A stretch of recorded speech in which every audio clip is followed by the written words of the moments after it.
والسلام على عباده الذين اصطفى أما بعد. الحمد لله رب العالمين والعاقبة للمتقين. بسم الله. والصلاة على رسوله محمد وعلى آله وأصحابه أجمعين.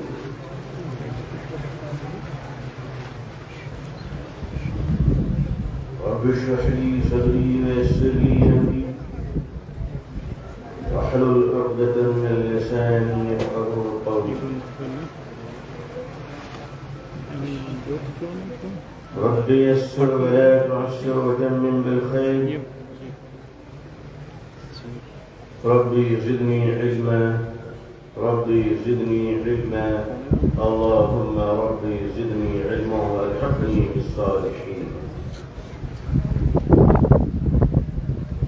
أعوذ بالله من الشيطان الرجيم. بسم الله الرحمن الرحيم. وإذا قيل لهم لا تفسدوا في الأرض قالوا إنما نحن مصلحون. صدق الله العظيم وصدق رسوله النبي الأمي الكريم. اللهم صل على سيدنا محمد وعبرته بعدد كل معلوم لك. اللهم صل على سيدنا محمد عبدك ورسولك وعلى المؤمنين والمؤمنات والمسلمين والمسلمات. حضرات علماء کرام، بزرگان محترم، نوجوانان اسلام، عزیزان گرامی،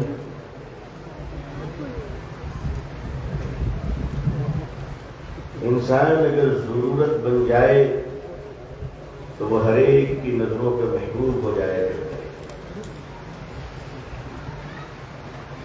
اور اگر بوجھ بن جائے تو اسے کوئی برداشت نہیں کیا کرتا۔ باپ کی گود میں بچہ اگر بوجھ بن جائے تو باپ اسے اتار دیا کرتا ہے۔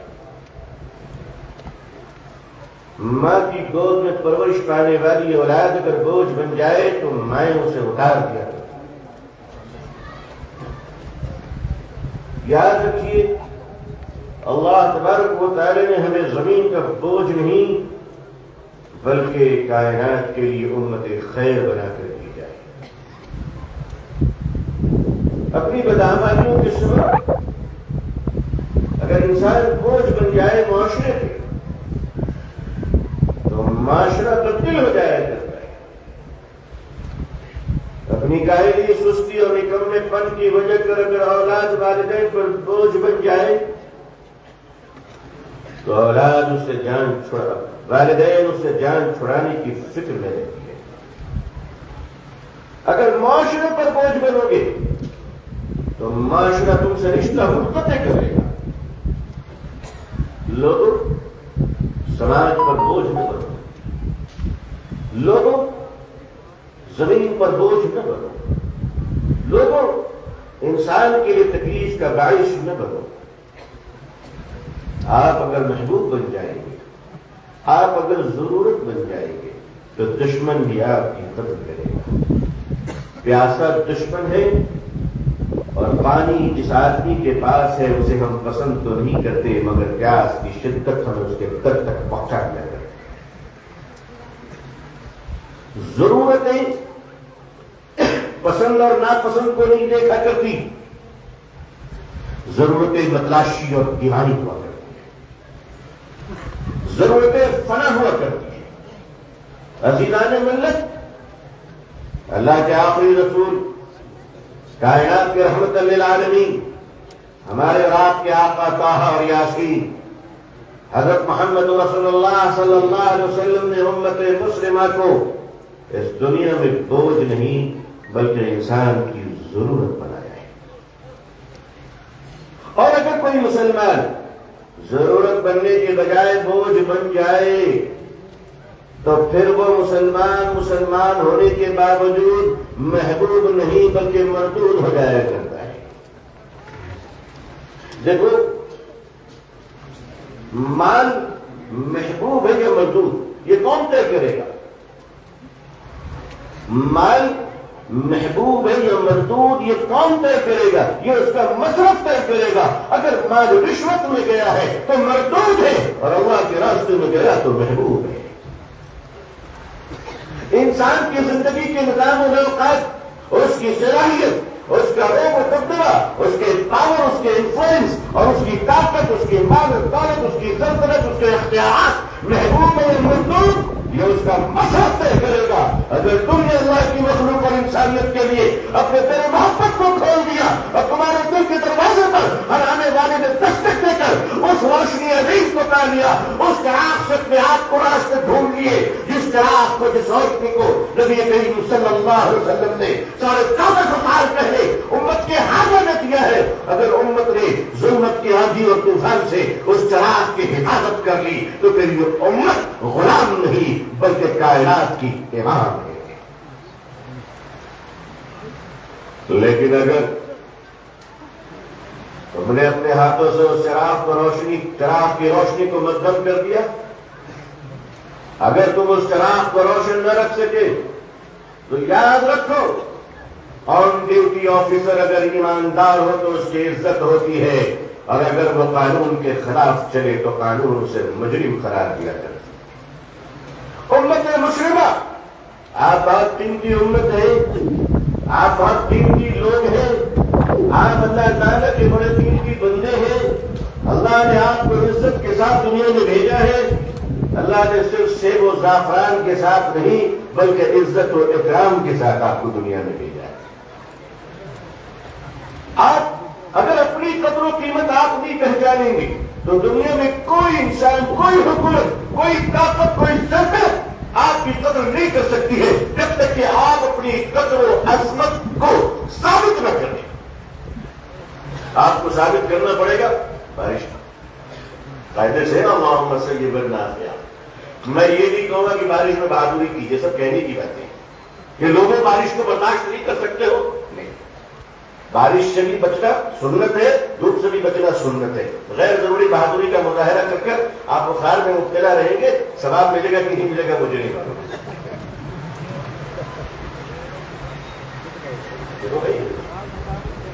یہ جو پردے لگائے گئے ہیں ذرا موقع محل کے مطابق لگائے جاتے ہیں، اس کی شدت کو برداشت کریں۔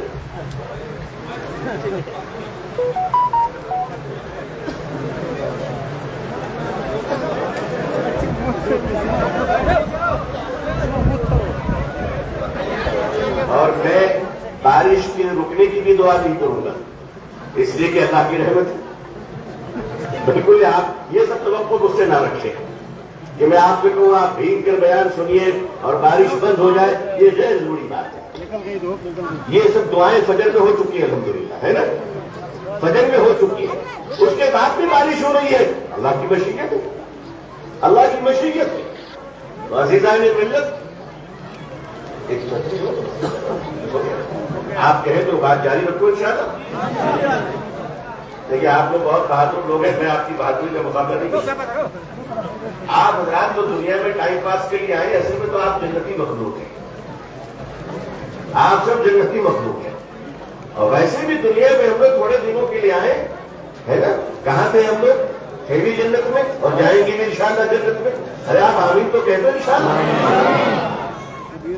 تو آپ ہمت کر رہے ہیں، اور بہرحال اللہ تعالیٰ آپ کی جرأت اور کی برکتوں سے اللہ ہمیں بھی عطا فرماتے یہ فیض۔ تو عزیزان ملت، آپ کو یہ طے کرنا ہے کہ اس دنیا میں اور اس ملک میں اور اس صوبے میں اور اس زمین میں اپنی پوزیشن کیا بنانی ہے۔ پوزیشن بنانے کے اختیارات اللہ نے آپ کو دے رکھے ہیں۔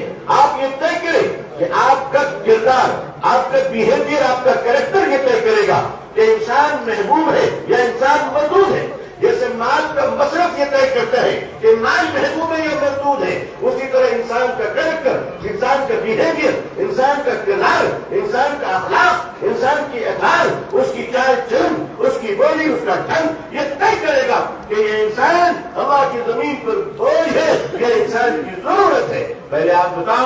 آپ کیا بننا چاہتے ہیں؟ بوجھ بننا چاہتے ہیں یا ضرورت بننا چاہتے ہیں؟ انشاءاللہ کہیے۔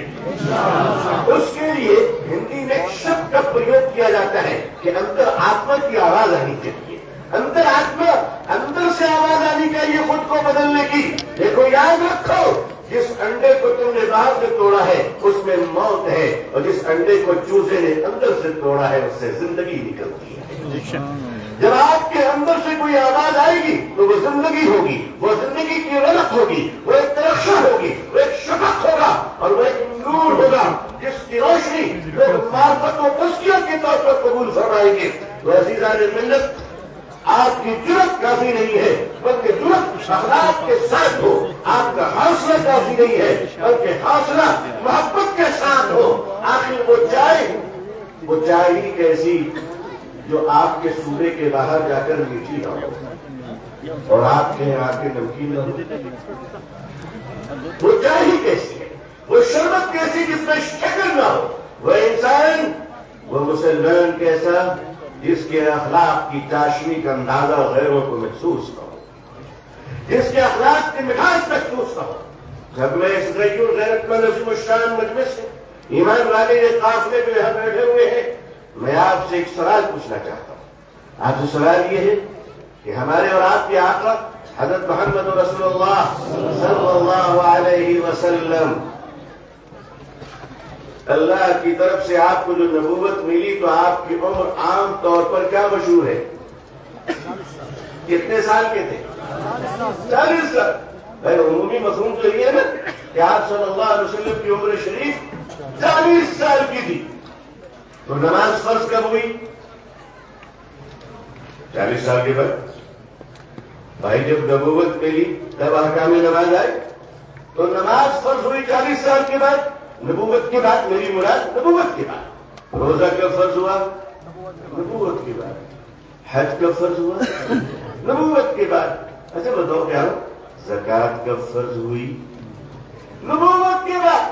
تو سارا اسلام نبوت کے بعد، نماز نبوت کے بعد، روزے نبوت کے بعد، حج نبوت کے بعد، زکوٰۃ نبوت کے بعد، صدقات اور خیرات کا حکم نبوت کے بعد، تمام احکام شریعت نبوت کے بعد ہے۔ سوال یہ اٹھتا ہے کہ جب سارا اسلام 40 سال کے بعد ہے تو میرے حضور صلی اللہ علیہ وسلم 40 سال پہلے کیا کر رہے تھے؟ بھائی ایک سوال اٹھتا ہے کہ نہیں اٹھتا ہے؟ بولو ایک سوال قائم ہوتا ہے کہ نہیں ہوتا ہے؟ یہ دل میں بات امت کی اٹھنی چاہیے کہ نہیں اٹھنی چاہیے؟ میرے حضور صلی اللہ علیہ وسلم 40 سال پہلے آپ کیا کر رہے تھے؟ اس لیے کہ اسلام کے سارے حکام 40 کے بعد آئے، تو 40 سے پہلے آپ کیا کر رہے تھے؟ نبی پاک صلی اللہ علیہ وسلم پیدائشی طور پر آپ غور فرمائیں کہ 40 سال زیادہ ہوا کرتی ہے یا 23 سال زیادہ ہے؟ تو نبوت کے ایام 23 سال ہے نا؟ 40 سال سے 63 سال، تو حضور صلی اللہ علیہ وسلم نبی، آخری نبی کی حیثیت سے شروع زمین پر ہمارے سامنے یعنی صحابہ کی موجودگی میں 23 سال آپ رہے، تو 40 سال کی ایک لامی عمر آپ کی کس میں گزری؟ وہ 40 سال کیا تھا؟ کبھی غور کیا آپ نے؟ سیرت نگار سیرت بیان فرماتے ہیں 40 سال کے بعد سیرت نگار یہ کہتے ہیں کہ غار حرا میں وہ اللہ کا وحی نازل ہوا اور منور روشنی جس نے ستاروں کو ایمان کر دیا۔ پیارے آقا صلی اللہ علیہ وسلم نے اپنی نبوت کا اعلان فرمایا۔ مورخین جاتے ہیں جب سیرت لکھنے کے لیے تو قرآن کی تفسیر لکھنے والے حضرت ابن عباس کے قدموں پہ بیٹھتے ہیں حدیث بیان کرنے اور ان کی روایت کثرت سے لینے کے لیے۔ محدثین قرآن کی تفسیر کے لیے مفسرین حضرت ابن عباس کے دروازے پہ کھڑے ہیں، تو محدثین حدیث کی روایت کی سند لینے کے لیے حضرت ابو ہریرہ کے دروازے پہ کھڑے ہیں، تو فقہاء میں حضرت عبداللہ ابن مسعود کھڑے ہیں رضی اللہ تعالیٰ عنہ، حضرت علی کرم اللہ وجہ رضی اللہ تعالیٰ عنہ، بڑے بڑے فقہاء جنہوں نے اسلام کی تشریح کی۔ لیکن جب بات سیرت بیان کرنے کی آتی ہے تو سارے سیرت نگار کہاں کھڑے ہیں؟ مکے اور مدینے کے درمیان ایک بیابان وادی اور ریگستان میں ایک غریب عورت کی جھوپڑی کے دروازے پہ لوگ کھڑے ہو کے پوچھتے ہیں اے ام معبد یہ تو بتا کہ میرے رسول کیسے صلی اللہ علیہ وسلم. وہ عورت بتاتی ہے لیکن 40 سال پہلے میرے آقا صلی اللہ علیہ وسلم نے کیا کیا. لوگوں سنو کہ میرے آقا صلی اللہ علیہ وسلم اس دنیا میں تشریف لا رہے ہیں اور اس سے پہلے اللہ نے زمزم کا کنواں کھلوا دیا. وہ زمزم میں بند ہو گیا تھا, وہ زمزم میں ناپید ہو گیا تھا, وہ زمزم جو بے خبر ہو گیا تھا, وہ کنواں جو بے خبر ہو گئی تھی, اس کے بارے میں معلوم نہیں تھا کہ زمزم کہاں ہے. اسی مقام پہ لیتے ہوئے حضرت عبد المطلب کو خواب دکھایا جاتا ہے اور خواب میں بتایا جاتا ہے اے عبد المطلب اٹھو اور اٹھ کر مجنونہ کو اور کنویں کو اور زمزم کو احضر مجنونہ ایک آنکھ خواب دیکھتے ہیں. احضر مجنونہ ہے عبد المطلب آؤ اور مجنونہ کو کھولو تلاشو. لیکن آپ اس خواب کی تعبیر نہ سمجھ سکے. دوسرے دن پھر آپ کو بتایا گیا ابھی میرے آقا صلی اللہ علیہ وسلم شکم مادر میں ہے. حضرت آمنہ اس بابرکت اپنی اولاد کی پرورش کر رہی ہے کہ آپ کی برکت سے زمزم کا دوبارہ اس کی تشکشائی ہوئی. اس چشمے کو دوبارہ آباد کیا گیا اور جبریل علیہ السلام نے یا فرشتے نے خواب میں حضرت عبد المطلب کی رہنمائی فرمائی کہ یہاں زمزم اس کنویں کو کھولو, اس زمزم کو نکالو.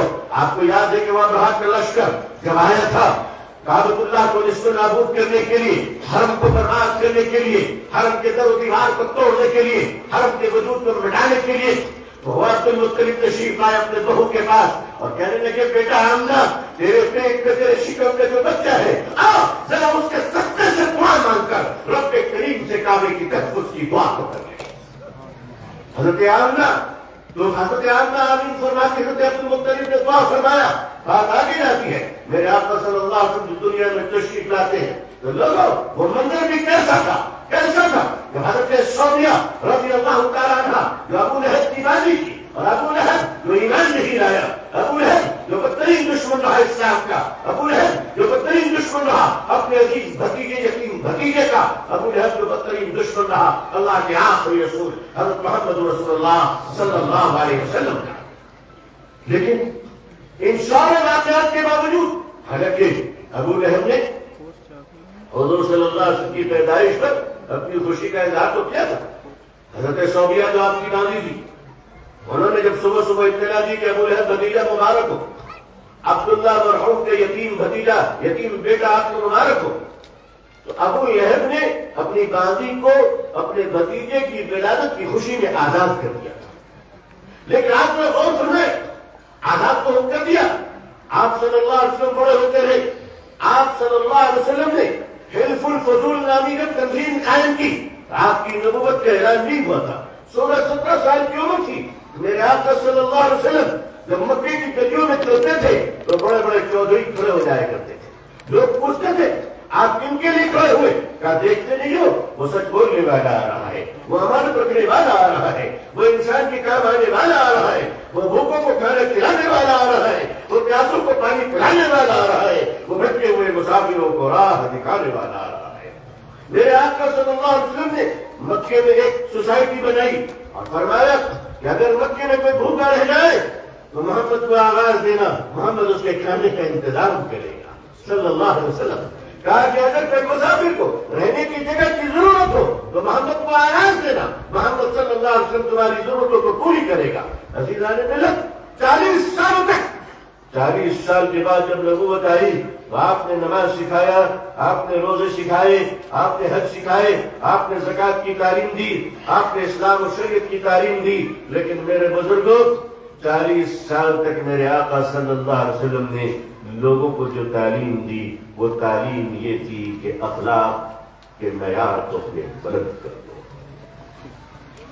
سچ بولنے کی تعلیم سب 40 سالوں تک دی جاتی رہی, جھوٹ سے بچنے کی تعلیم 40 سالوں تک دی جاتی رہی, امانت داری کی تعلیم 40 سالوں تک دی جاتی رہی. اور 40 سالوں میں اللہ تعالیٰ نے اپنے محبوب صلی اللہ علیہ وسلم کا کردار لوگوں کو بتایا. 40 سالوں میں نبی کریم صلی اللہ علیہ وسلم کے اخلاق اللہ نے لوگوں کو بتایا کہ لوگوں دیکھ لو یہ میرا محبوب سچ بولتا ہے, میرا محبوب امانت داری کرتا ہے, میرا محبوب بڑوں کا احترام چھوٹوں پہ شفقت کرتا ہے, میرا محبوب عورتوں کا احترام کرتا ہے, میرا محبوب دیانتداری اختیار کرتا ہے, میرا محبوب وعدے کا پابند ہے. تاکہ تب جب 40 سال کے بعد میں اپنے محبوب کی نبوت کا اعلان کروں تو لوگوں تم میرے محبوب سے دشمنی تو کر سکتے ہو مگر جھوٹا نہیں کہہ سکتے.